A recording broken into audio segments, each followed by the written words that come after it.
बिस्मिल्लाहिर्रहमानिर्रहीम। एम.ए. उर्दू अदब साल दोयम पर्चा 6 आलमी अदब के शाहकार तारफ़ी मुतालिया। इस पर्चा में शॉर्ट आंसर्स होते हैं। एक हिस्सा 5-5 नंबरों का होता है जिसमें एक सवाल आया हुआ है कि दोस्तोवस्की के नावल जुर्म व सज़ा यकीनन उर्दू तर्जमा के किरदार सेकोलेनस्कोव की ज़हनी हालत के पस मंज़र बताइए। तलफ़्फ़ुज़ में गलती हो सकती है क्योंकि ये रशियन स्पेलिंग्स होते हैं और आप समझते हैं। पस मंज़र इसका देखेंगे। पहले दोस्तोवस्की के बारे में देखेंगे, उसके बाद नावल निगारी उनकी उसके बारे में हम जानेंगे। उसके बाद नावल जुर्म व सज़ा और फिर उसके जो हीरो है उसकी ज़हनी हालत के बारे में देखेंगे। अब देखते हैं दोस्तोवस्की जो मास्को में पैदा हुआ, 7 बहनों में इसका दूसरा नंबर था। उसकी माँ नहायत खुश शक्ल और उसकी ख्याल रखने वाली औरत थी, जबकि बाप बदमिजाज और अक्खड़ तबीयत का मालिक था और एक खैराती अस्पताल में डॉक्टर था। दोस्तोवस्की की इब्तदाई तालीम अपने घर ही में हुई और 10 साल की उम्र में उसे एक फ्रांसीसी जो टीचर था, उसकी ट्यूटर था, उसके स्कूल में उसे दाखिल करवा दिया गया। फिर एक बोर्डिंग में चला गया और वहाँ उसने अगली तालीम पाई।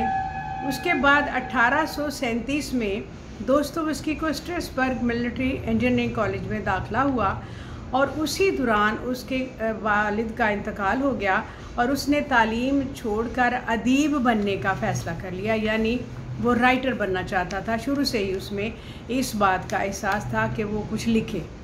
चुनाचे दोस्तोवस्की को दुनियाए अदब के नावल निगारों में एक मुनफरिद मुकाम और मर्तबा हासिल है।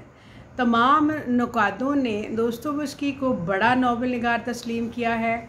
वो बतौर फ़नकार, आर्टिस्ट, नुकादों, मजहबी मुफक्किरों और सियासी मुफक्किरों का मरकज़ रहा है, क्योंकि उसके नावलों में सियासी, मजहबी, नफ्सियाती, तारीख़ी जो भी मवाद था उस पर सैर हासिल गुफ्तगू होती थी।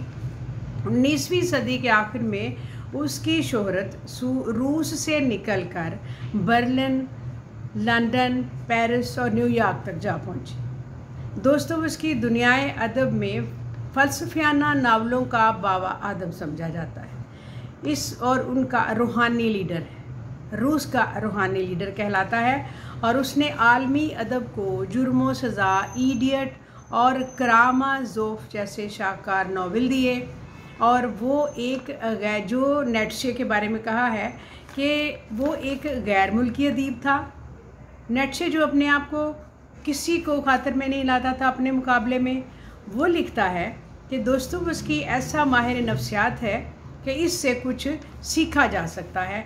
अब जुर्म व सज़ा जो उसका नावल है जिसके बारे में पूछा गया है, उसके मुतालिक हम देखेंगे कि ये नावल जो था 1866 में शाया हुआ। जुर्म व सज़ा एक गरीब कम से नौजवान की कहानी है जो एक घर में जिस घर में रहता था वो उसकी मालिक मकान जो थी उसने उससे तकाजा किया किराए का, और मालिक मकान को उसने कत्ल कर दिया, जिसका मुहर्रिक मालिक मकान की जानिब से किराए का तकाजा और लड़के की गुर्बत होती है जो नफ़रत का रूप धार लेती है। ये नावल जुर्म सरजद होने और उसको छुपाने के नतीजे में दिलो दिमाग में जन्म लेती कश्मकश की नहायत खूबसूरती से उसको पेश किया गया है।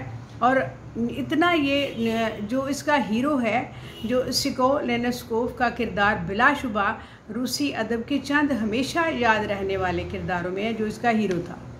शदीद गुस्सा की हालत में सेकोलेनस्कोव ने मालिकन मकान को कत्ल कर दिया और फिर उसके बाद के हालात में जो हालात ने उसको ज़हनी मरीज़ बना दिया। ये तो हमें नज़र आ रहा है कि जो सेकोलेनस्कोव तो हीरो का था वो कम सिन लड़का था, गरीब था और किराया देने के लिए उसके पास सरमाया नहीं था। जिस मकान में रहता था उसकी मालकन भी अपनी ज़रूरत के मुताबिक उसने जो माहाना किराया मुकर्रर किया था उसने उसका मुतालबा किया, उसने करती थी वो। चुनाचे लड़का जो किराएदार था उसके पास पैसे ना होने की वजह से उसने जान छुड़ाने के लिए ये तरीका सोचा कि उससे कत्ल कर दे। और कत्ल करके फिर उसके बाद जो नताइज थे वो किसी भी इंसान को हवास बाख्ता करने के लिए काफ़ी है। जुर्म तो हो जाता है, लेकिन फिर उसको छुपाना, कैसे छुपाया जाए, अगर छुपता नहीं तो उसके नताइज क्या होंगे। इस सूरत हाल में मज़ीद वाक़यात शामिल होते चले जाते हैं और यही वजह है कि नावल जुर्म व सज़ा के हीरो की ज़हनी हालत नॉर्मल नहीं, उसका पस मंज़र उसका यही जुर्म है जो गुस्से में सरजद हुआ है। और इस नावल में यही कशमकश है जिसको नावल निगार ने बहुत अच्छे बेहतरीन अंदाज में पेश किया है और इसका शुमार दुनिया के बेहतरीन नावलों में होता है। चुनाचे दोस्तों, इसकी सिर्फ रूस ही नहीं, सारी दुनिया के अदब में एक ऊंचे मुकाम पर है और इस का नावल का खुलासा ही तकरीबन पेश किया जा सकता है। अगर आप इसके बारे में मज़ीद कोई बड़ा क्वेश्चन आएगा तो उसका जवाब भी कमेंट में लिखें कि आपको ज़रूरत होगी तो वो भी दिया जाएगा। चुनाचे इसको आप देखें और अपने ख़यालात का इजहार ज़रूर कीजिए, क्योंकि ये काफ़ी है, या 20 नंबर का क्वेश्चन भी आपको चाहिए।